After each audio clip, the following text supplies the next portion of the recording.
Nama Iskandar M sudah tidak asing lagi selama invasi Rusia ke Ukraina yang dimulai pada 24 Februari 2022 lalu. Sistem misil operasional taktis Iskandar M juga rutin digunakan di medan perang. Senjata rudal ini milik Rusia. Rudal Iskandar menggantikan rudal Sput Soviet dan 2 peluru kendalinya yang dapat menimbulkan hulu ledak konvensional atau nuklir. Hal ini tentu membuat Barat hingga Ukraina was-was.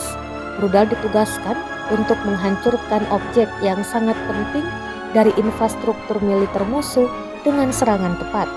Iskandar M dirancang untuk menghancurkan beberapa sistem roket peluncuran, sistem anti-rudal, dan pertahanan udara, pesawat terbang dan helikopter di lapangan udara, pos komando, serta infrastruktur musuh. Peluncur dengan kecepatan maksimum meninggalkan tempat berlindung, mengambil posisi peluncuran, mengerjakan peluncuran pada target, dan segera mengubah posisi. Gudang senjata OTRK mencakup rudal balistik dan jelajah yang saat mendekati target menimbulkan gangguan elektronik palsu dan praktis kebal terhadap sistem pertahanan udara musuh. Rudal jelajah dapat melaju di ketinggian yang sangat rendah dan mengelilingi medan. Tidak mungkin untuk mendeteksinya, jelas Kementerian Pertahanan Rusia.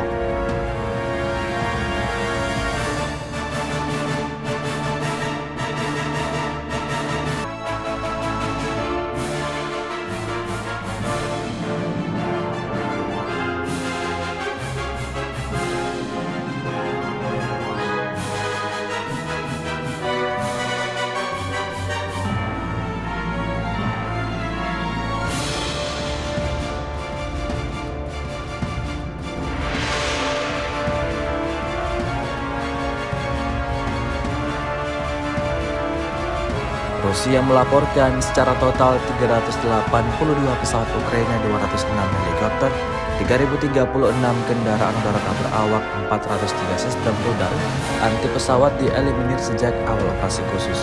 Sedangkan dari kubu Kiev, Kementerian Pertahanan Ukraina melaporkan 1030 tentara Rusia dieliminir dalam sehari terakhir. Total 133.190 prajurit Rusia meninggal sejak awal konflik hingga hari ke-350.